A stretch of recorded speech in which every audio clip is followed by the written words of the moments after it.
Hello, everyone.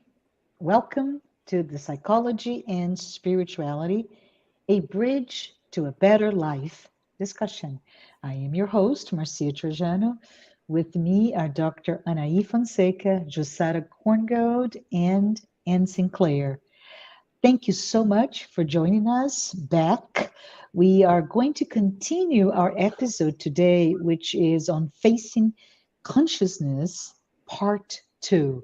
I'm really happy to be here, and just want to let you know this program is sponsored by AME Brasil, United States Spirits Federation, TV Mansão do Caminho, and I want to just take a moment to say thank you, TV Mansão do Caminho. Thank you, Divaldo Franco. Thank you for all the foundational work that you've done with the works of Joanna de Angelis. And of course, we are here also sponsored by the International Spiritist Council with many contributions from various volunteers and workers from other Spiritist organizations. And with that, I would like to say, if you haven't done so, hit subscribe. Right, if you want to check out our channels, information about this program, go to www.spiritist.us. But welcome back, Anahy. It is so good to have you back. We've been waiting for this time to be together when we talk a little bit about the hero journey. So, Anahy, do you want to bring us back into those notions that you first introduced, perhaps quickly in the other episode, and how we go on talking about this topic and other related topics. Thank you so much, Anahy. So, hello everybody again. And we were talking last episode about a central myth that contains, a myth like a sacred story that peoples from different times and places share, and that contains values that are precious to the development of consciousness to those peoples. So we were talking also that Joanna de Angelis uses a lot of Jung's concepts because Jung talks about the collective unconscious, that it's our human heritage, all of our experiences, ways of reacting that accompany us during our development of consciousness and as spirits evolving actually throughout different and many lives. And I would like to point out that also that Jung says that myths are one of the ways that the archetypes, so these ancient forms, manifest in this world. Because we have to realize when Jung's talking about the psyche, the soul, he says that the psyche is actually between two different dimensions, the material, the biological part of life, and the spiritual part of life. So imagine the conflict that the duality. We were also talking about the opposites that we have to live, that actually are part of our psychology. This perpetual management, search to balance the opposites within ourselves. But to make it clear, I know that Marcia wants to bring a very well-known story, but I will first talk about a little bit about Joseph Campbell in his wonderful book that I think everybody knows, The Hero with a Thousand Faces, that he writes in 1948. And in this book, Campbell says that the mythical images are reflections of the spiritual potential of each one of us. Isn't this great? The mythical images are reflections of the spiritual potential of each one of us. That's why we say the myths that contain a lot of mythical images are our sacred stories. And he says that by contemplating them, we invoke their powers in our lives to work through us. According to Campbell, myths tell us how to face and endure and interpret actually suffering, but they do not say that in life there cannot or should not be suffering. And we were talking about the hero myth, I think last Yes. episode we were talking. So you wanted Marcia to bring an example to Yeah, our. we're talking. Yes, yes, thank you. So we were talking perhaps about the fact that myth is dead. No, it's not, right?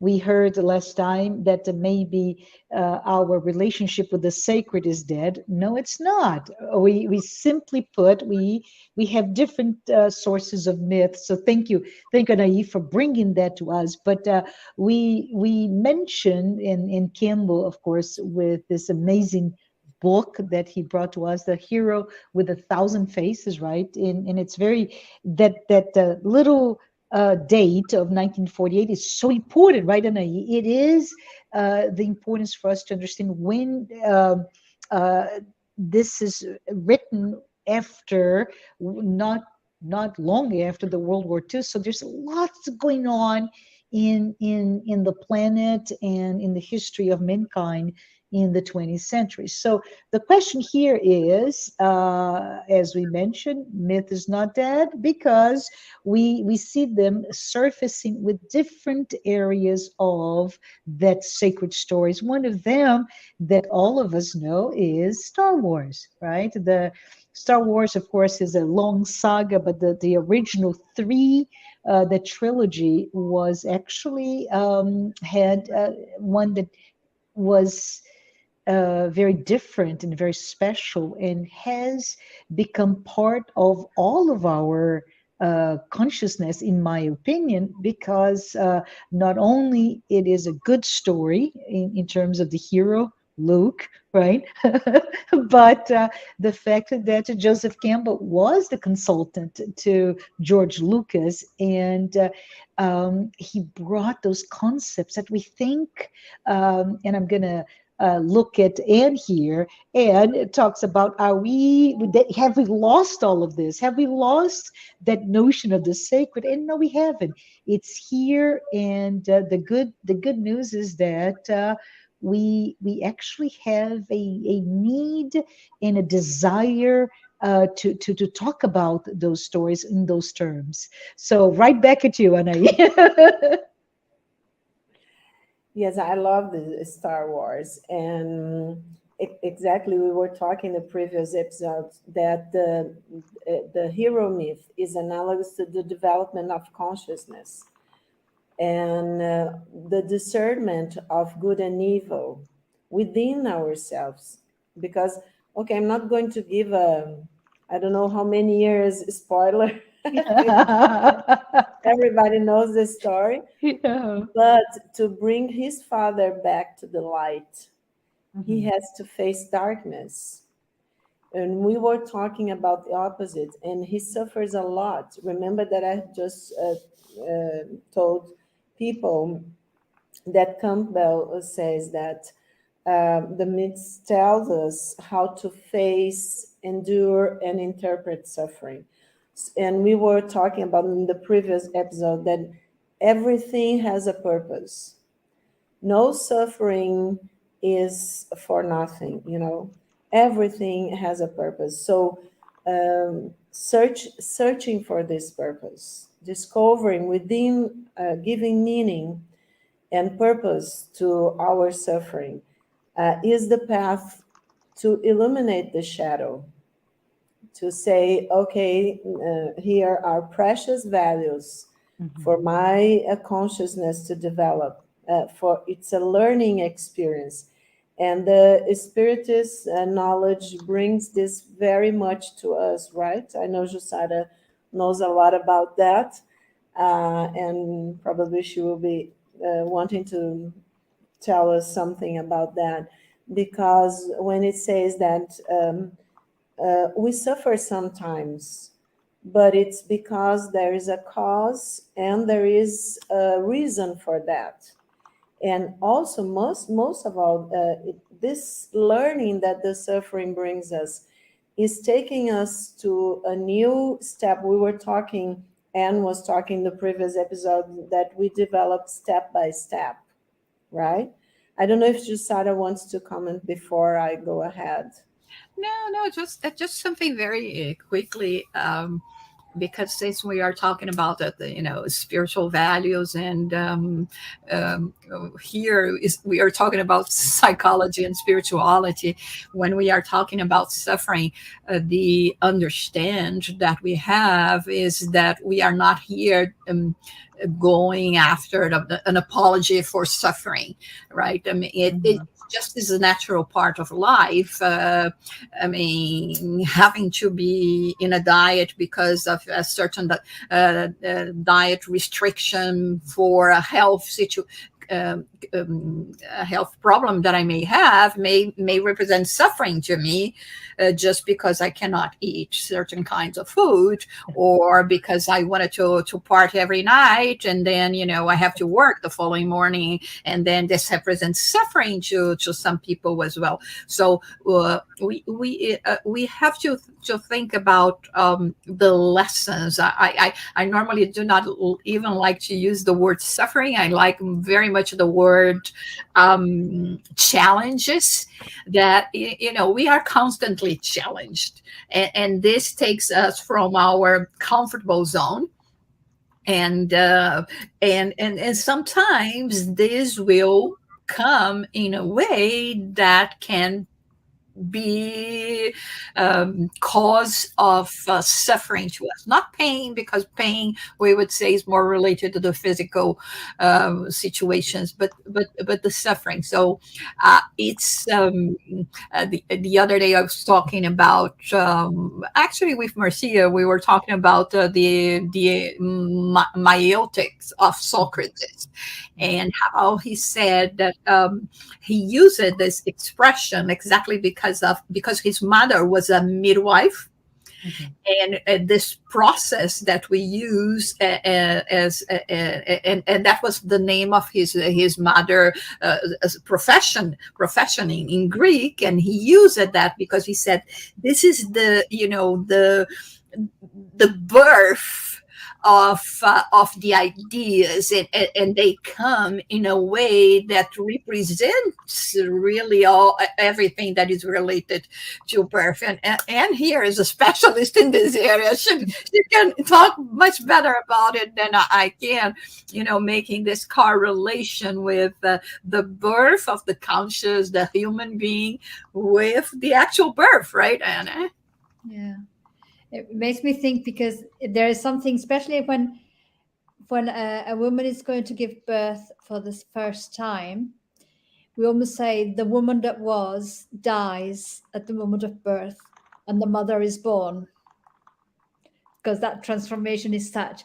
So that's birth and death and rebirth, almost like I thinking is in a way is almost like the talking about the myths of the phoenix. You know, to be from the destruction is born. So the destruction doesn't need to mean complete destruction, but it's that complete transformation. And perhaps we can see a parallel with ourselves as spirits evolving. The old me dies so that the new me can be born. And that has the suffering might be more like a philosophical thing, but that transformation, it is impacting us on several levels. And maybe sometimes words don't describe things adequately. And we might say suffering.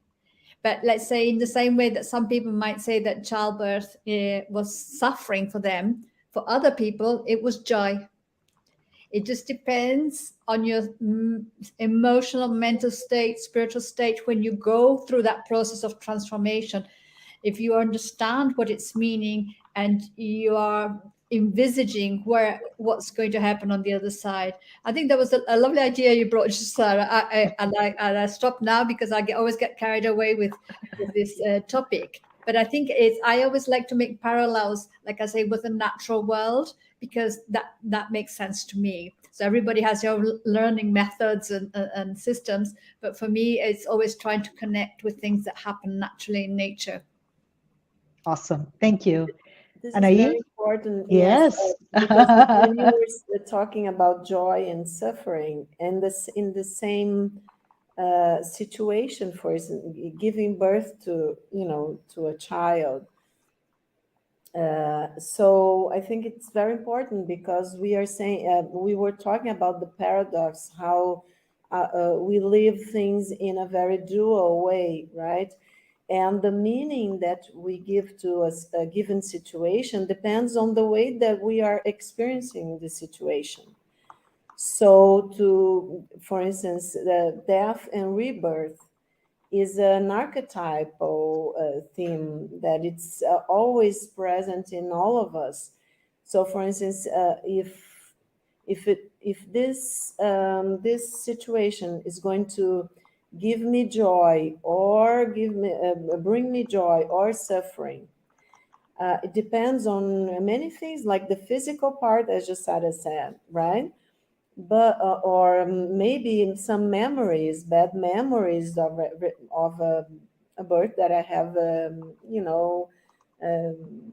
watched, or whatever, or some memories that an individual may have. But the purpose, we were talking about this connection of our inner self in last episode, and that how myths bring us back to these themes and images that accompany us, are always like reminding us of the true values, right? So sometimes doesn't matter if actually in the end, if this given experience gave me joy or suffer, or I have suffered with it. But if it gave me purpose, and it was a way for me to connect, for instance, this person may had a very painful delivery, for instance, or a very joyful delivery, but the thing is that she's delivering a soul to this world. She's bringing a little bit more light to this world, right? So this is the purpose. So the hero myth, to bring back to, we are talking about death and rebirth. So I was thinking about Luke Skywalker, right? Story. And in a certain way, he was responsible to symbolically killing his father. Okay, why is symbolic? Well, the guy died. It's not spoiler. Okay, everybody knows. But the guy died. But actually, it was just a transformation, because the father, it's the father's rebirth to the light. So death and rebirth are actually opposites that are have the same common meaning of this continuous experience that we go through when we are evolving our consciousness. So I think it's beautiful that what he had to do, actually, what he suffered, is saying no to his inner anger, the discernment that we were talking about, and to the rage, right? Because if he had said yes, he wouldn't be able to help his father to illuminate the father's shadow and to integrate, to kill, in a sense of transform, all that anger that Luke's father had that took him to the dark side, and have this rebirth to the light. So I think it's beautiful the way that sometimes we think we are lost, we are disconnected because we are so materialist, we are so empty. But if we just pay attention to ourselves, to our inner thoughts and feelings, with this purpose of illuminating what is still shadow inside of us, then we will have this rebirth to the light, as Luke's father, for instance. So I don't know if you want to comment on that, or should I just go ahead? I think we can go ahead, right? Because I think there's a lot of discussions here, Yeah. and I really appreciate everybody's contribution to the thought of that about Luke Skywalker, about Star Wars and the hero journey, and how important those concepts are for us to even understand our own suffering, right? Our own, does it mean that I am dying, and is with this death, is it rebirth? Love that we got to talk a little bit about that duality, those opposites, and the meaning behind them. Thank you. So go ahead, Anna, if you don't mind, we can keep on going. Okay, let's keep on going. So for Joanna, and just to remind people that we are in one of beautiful Joanna's books, The Integral Human Being. Okay, so for Joanna, in the current state of society, there is a lack of a predominant myth which unites all minds, pouring its blessings on them and comforting them. The loss of the myth exposes the psychic contents which alter the objectives of their needs, making them plunge into emptiness or disinterest, into pleasure or into the hallucination of power.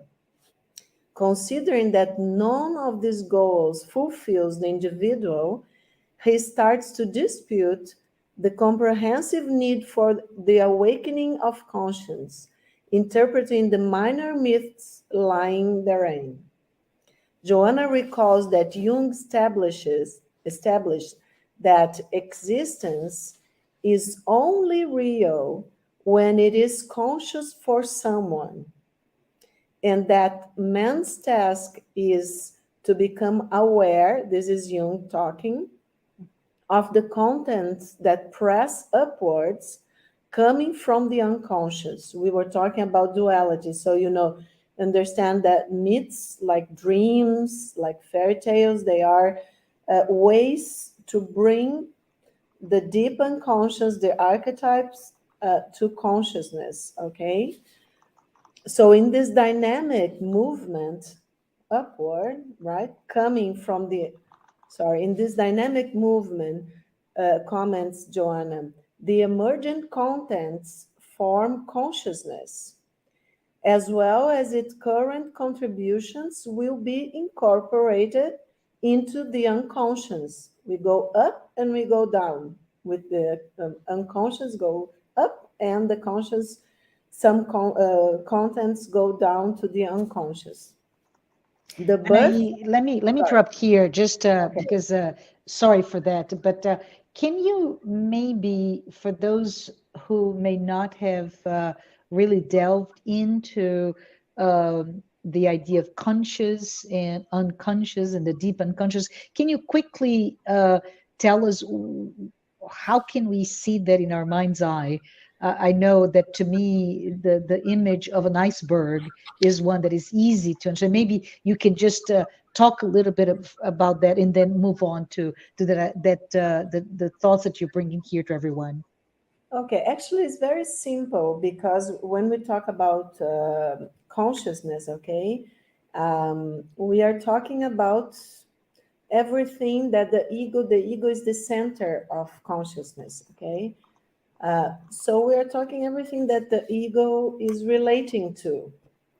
And everything that the ego is not relating, okay, at the moment or in the past, is in the unconscious. I think this is kind of simple, so we don't, make people wondering what's that about. And just we talked about in the last episode, but just to remind people that we have the personal unconscious, that it's contents that are in some ways have been or are near to the ego, to the consciousness, and for some reason the ego denies or is uncomfortable with this content and then repress or denies, defends itself, and then it drops to the unconscious.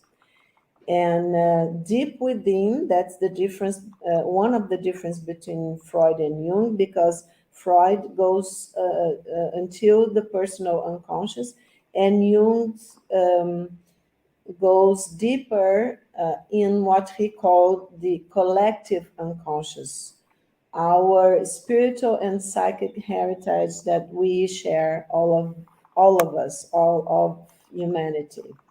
I don't know, do you think I answered the question? It's clear? Yes, yes. Okay, so that people should understand that the psyche, our minds, it's a very dynamic thing. It's not, when we are talking here, we're just trying to pay attention to ourselves, which is something really difficult because we are analyzing, we are trying to understand ourselves with our own psyche. So don't get anxious. Little by little, it's something that all of us have some difficulty. But what is important is to understand this dynamic of the contents of our experiences, our thoughts and feelings, that they can be in consciousness if the ego is okay with it. And when the ego feels uncomfortable or threatened in some way, it will drop to the unconscious. And it's dynamic. And many contents of the unconscious will press to upwards to to be consciousness, to be conscious, or to get to the consciousness. Which may if I may, sorry to interrupt you again, but this idea that it goes up and down on a personal unconscious, right? We may also bring the idea that as society changes, as new waves of new themes are brought forth, that repression may not be the same about the same thing, correct? It becomes May not. not work in the same way, you mean? Yes, and just to add, Martha, that it's not the personal unconscious that sometimes wants to, to make the ego aware of Mhm. some content, but also the deep unconscious. We are not going to be talking about this, about the concept of this, Jung's concept of the self, our Mhm. higher consciousness, if we can say. But there is this higher consciousness within all of us that is deep, very deep in our psyche, in what we call the collective unconscious, or the transpersonal dimension of the psyche, that is also bringing very much needed information to the ego. But this is another struggle. Actually, it's the same. We're talking about this. The hero myth, the myth always have a friend, a very wise friend. Now I'm going to make a question. What's Luke Skywalker knowledgeable friend, the character? Sorry? Yoda, right? Yoda, yes. And also he has a master, right? Yes, yes. That I can't remember the name of the guy and now. I'm blinking out. Obi Obi-Wan Kenobi. Oh, how could Yes, I? of Sorry, course. people. How could I forgot about Obi-Wan Kenobi? Yeah. So yes, we could Yoda, Obi-Wan Kenobi. Actually, in the beginning, Obi-Wan Kenobi, we could call a symbolism of this higher self, of Mhm. a very wise, knowledgeable man that is helping the hero, the poor ego, struggle to get more consciousness. So about this duality, Joanna says that the birth of consciousness takes place then through the conjunction, she says, of opposites. We were talking about the opposites. We need to try to make them closer, these opposites, to integrate, we say. From there, according to Joanna, arise the discernment between opposite things.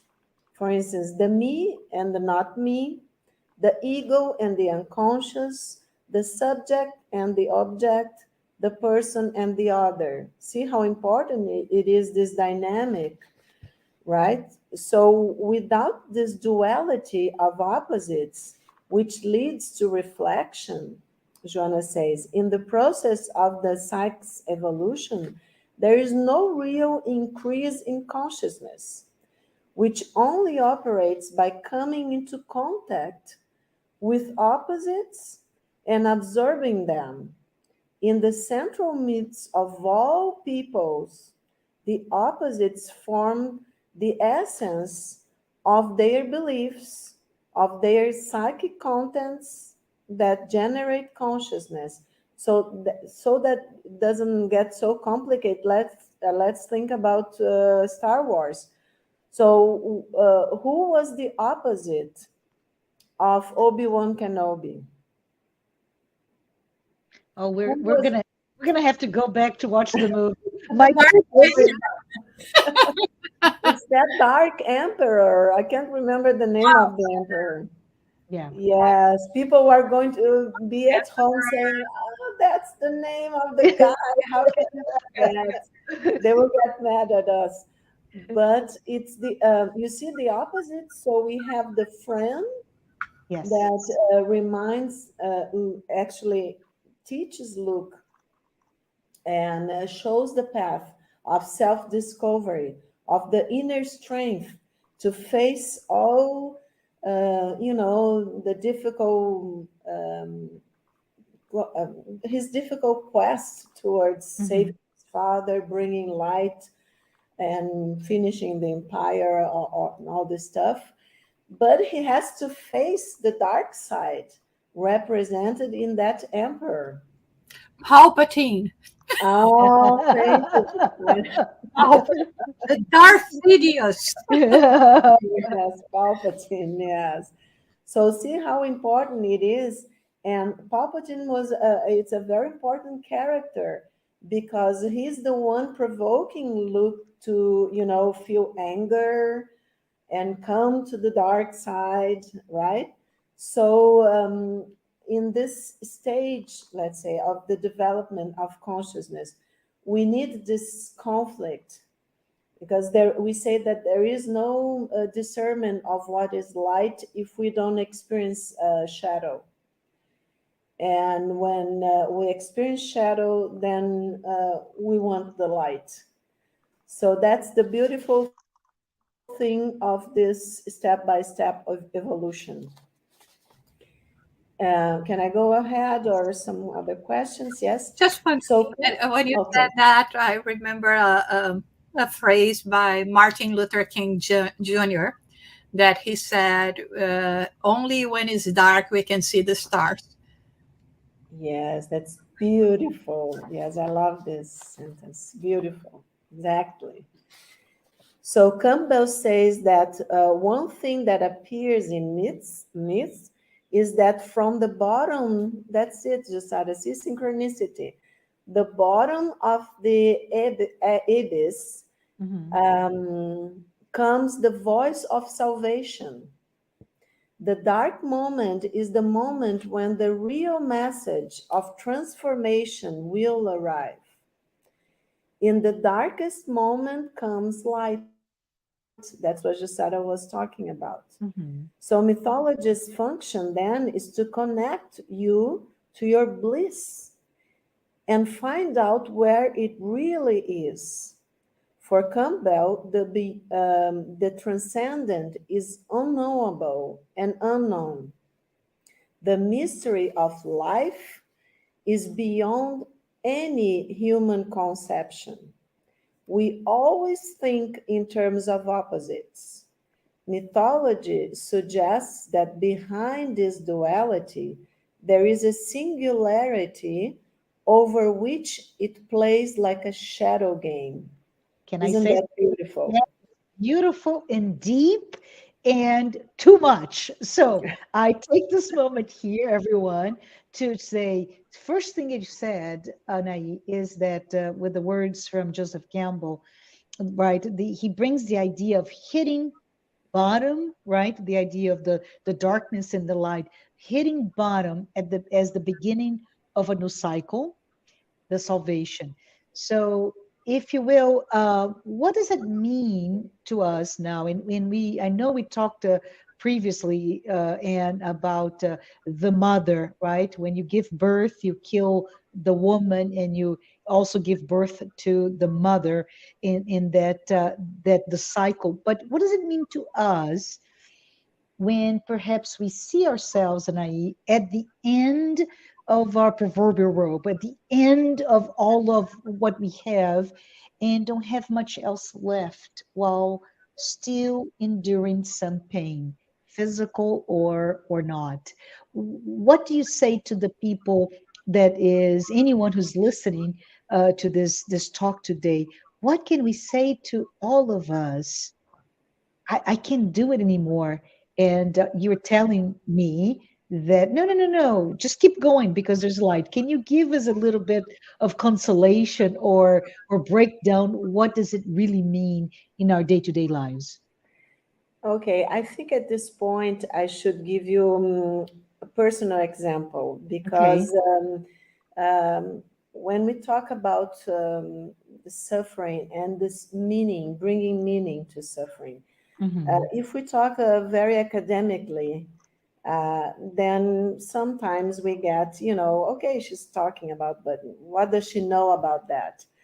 So many, many years ago, this is many, many years ago, um, one of my child had a heart problem. Okay, was born with a heart problem, and we actually went to the United States for the heart surgery.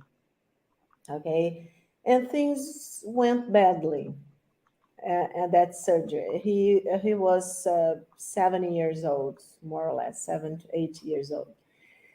And at that moment when you are, and I'm talking about this because also you talked about mothers and death and rebirth. So at that point, I had been studying the spiritism, and I was with a small book in the intensive care unit, and I was alone with my child, and it was very probable. Yeah, it's very probable that he would not make to the day. And there's nothing worse, I think, to a mother. And we also say that because you give birth, you give light to the new soul that is coming through you, through your soul, not only your body but also your soul. Um, that a connection, a spiritual connection, it's so strong, and we have this small experience, this big small experience of what unconditional love should be. It's one of the experiences of I think one of the most potent experience of unconditional love. So the thing is that the ego is suffering. I'm going to lose my child. For the we the psychiatrists, we know, and the psychologists, that the loss of a child is the highest psychological stress that a person can endure. Okay, it's worse than even you having an illness, for instance. This is science. It's research, from research. So the thing is that I was really facing this death. And what happened is that the ego say, okay, this is the worst pain. And this is the worst pain that my child is having. So what am I going to do is we always say, I would have this pain, and if my child, could be free of it. But you can't, and you have to be there with, your child. So at this point, the ego has to surrender. Because if the ego, and I didn't know at that point anything about Jung. I haven't, at that point, I had read a lot of Chico Xavier's stuff and Allan Kardec, but I hadn't read Joanna yet. And I was with a book, a small book of a spiritist book in my hand, and I was praying, as many people do in this kind of situation. But while the ego was struggling, I was feeling pain. I was suffering and registering all of the experience, the smells, all the stuff, and the pain in my child's face and all this stuff. But when the ego said, okay, there's nothing else I can do, and I have to surrender to this situation, then I started praying with another conscious that I couldn't give a name because I didn't know anything about Jung. I was very frightened at that point, and I hadn't read Joanna. But then I just opened the book. I didn't know anything about synchronicity, that we are going to be talking a lot in other episodes. I just opened the book, and the message was exactly what I needed to read, but not with the ego. This is synchronicity, when the self, sends a message through the deep unconscious, okay, to the ego. But it's because the ego lower its consciousness in a way, let's say, it surrenders. Okay, there's nothing else I can do. Then the self can bring a knowledge. And that knowledge was so important, people. So what I really can tell everybody, because it was an experience that I myself have gone through, that sometimes we just have to surrender, not to others, to ourselves, to our inner knowledge, because that's the way the self and the transcendent talks to us. If the ego is very active and wanting things and angry with things and rebelling against the situation, then we have a lot of difficulty to do this inner, to listen to this inner voices, and really opening a book, praying, then we are going to see a transformation, because then these inner voices deep within can connect maybe to a deeper dimension and bring to the ego the peace and the love that the ego needs to endure the situation. And everything was okay in the end. So I think maybe I answered your question. Yes. And I just want to say thank you. Thank you for sharing, for opening up, and with this really heartfelt account that you went through, Anahy. It really tells us a lot about the notion of hitting all the way down and seeing the light, and seeing the light through surrendering is just amazing. I wanted to ask you if this is a good time for us to wrap up, because we're closing to the end, or do you want to add additional inputs? I was going to ask you something else, but I think this is a good closing time. What do you think? I think it's a good closing. I just wanted to close with one of Joanna's thoughts. Yes, if please. I may. So Joanna thinks that human beings must acquire knowledge to rise above the brute being, she calls, becoming the holder of consciousness. It will not be enough for them to know but they all of us human beings, they also need to live the experience of being the known object. According to Joanna, now I quote, a healthy life results from conscious freedom, capable of facing the obstacles and difficulties that arise in human relationships and in individuality itself. This is the goal that consciousness seeks.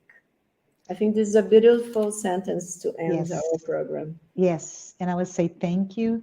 Thank you, everyone, for being here. Thank you, Anahy, for explaining such difficult concepts to us.